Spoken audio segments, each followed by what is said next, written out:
नाटक का नाम है बेटी बचाओ बेटी पढ़ाओ। ऐसे नाटक तो बेटी बचाओ बेटी पढ़ाओ पे बहुत तरीके के हैं, हमेशा अलग अलग होता है। तो बेटियों के लिए कुछ लाइन है, तो गौर से सुनिएगा। बेटियां हमारे लिए अनमोल रतन होती है, बेटियां हमारे लिए अनमोल रतन होती है, हमारे जीवन में खुशियां भर देती है। समाज में बेटियों के प्रति जागरूकता लाना जरूरी है, समाज में बेटियों के प्रति जागरूकता लाना जरूरी है, तभी समाज आगे बढ़ सकता है, तभी समाज आगे बढ़ सकता है। बेटी के सम्मान में मैं कहना चाहता हूँ, बेटियों के सम्मान में मैं कहना चाहता हूँ कि ओस की बूंद की तरह होती है बेटियां, ओस की बूंद की तरह होती है बेटियां, स्पर्श कुदरा हो तो रोती है बेटियां। बेटे तो एक कुल को रोशन करते हैं, बेटे तो एक कुल को रोशन करते हैं, मगर दो दो कुल को रोशन करती है बेटियां, मगर दो दो कुल को रोशन करती है बेटियां। तो एक बार जोरदार तालियां बजा दो बेटी बचाओ बेटी पढ़ाओ पर। इतनी मुश्किल से घर वालों से छिपकर मैंने उन्हें सारी बातें बताई थी। अगर कृति दीदी टाइम पे ना पहुंची, कम से कम तू तो मुझे समझ, मैं सिर्फ 12 बरस की हूँ। हाँ तो छोरिया बरस से नहीं, और मिनट और सेकंड से बड़ी हो गई।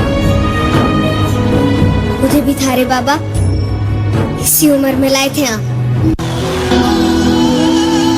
अब तू तारे मर्द को सिखाएगी कि घर कैसे चलेगा। अपनी आवाज अपनी माँ की पल्लू की तरह नीचे कर ले और ससुराल जाने के लिए तैयार हो जा। खम्मा गणिसा, ये खम्मा गणिसा, राम राम, आयो पधारो पधारो। राम सिंह, सारी रस्में पूरी हो चुकी है, अब हम गुड़िया को लेने आए हैं। अपनी बेटी के विदाई के लिए तैयार हो जाओ। माँ, मैं नहीं जाना चाहती, नहीं जाना चाहती मैं। राम सिंह, तारी बेटी क्या कह रही है? अब जिद्दी ना कीजिए, नादान बेटी है नादान, अभी आपके साथ विदा। नहीं जानो, रुको।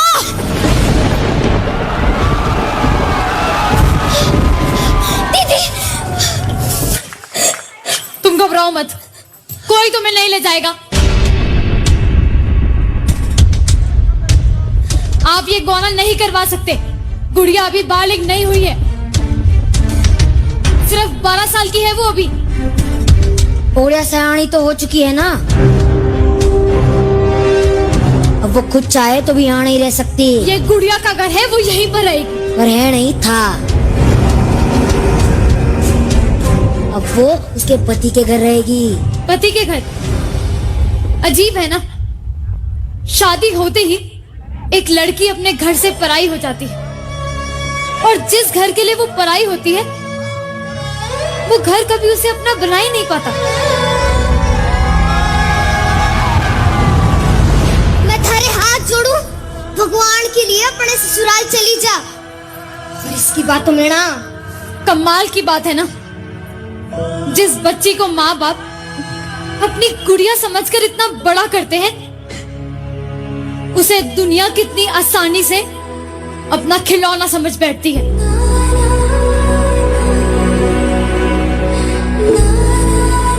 देखो, आप हमारे परिवार के मसलों में दखल दे रही हो। तो क्या गलत कह रही हूँ मैं? गुड़िया पढ़ना चाहती है, कुछ बनना चाहती है। सूर्या सिर्फ रसोई में अच्छी लगती है, और तुम्हारी जैसी सोच रखने वाले सिर्फ गटर में अच्छे लगते हैं। चली 4 किताबें पढ़ के हमें कानून ना सिखा, हमरे माथे पर ना बैठ, समझी? मेरा सयानी हो चुकी है, बहुत हमरे लिए। चल। अरे ऐसे नहीं लगा सकते, गुड़िया को आप ऐसे कैसे निकाल सकते हो? मैं हाथ जोड़ के विनती करती हूँ, मुझे ससुराल मत भेजवा। बीच में ना बढ़, बच्ची है तू अभी। वाह, ये जानते हुए भी कि गुड़िया अभी बच्ची है, उसका जबरदस्ती से ब्याह करा के अपने घर ले जाना चाहते हो। ऐसे काम तुम्हारे जैसे नामर्दी कर सकते हैं। तू मुझे हाथ लगाएगी? मार इसको!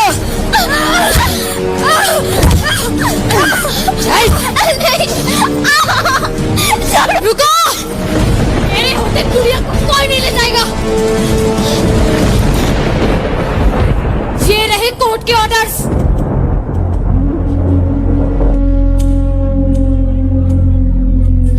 कोर्ट के ऑर्डर्स दिखाइए। बाप रे, हम तो डर गए। ये हमारा गाँव है, यहाँ पे हमारा कानून चलता है, समझी? चल। अरे बंद करो ये नाटक। डॉक्टर कृति आप ठीक तो है? जी। तने पता है ना, बाल विवाह एक कानूनन अपराध है और इसकी सजा जरूर होगी। चल।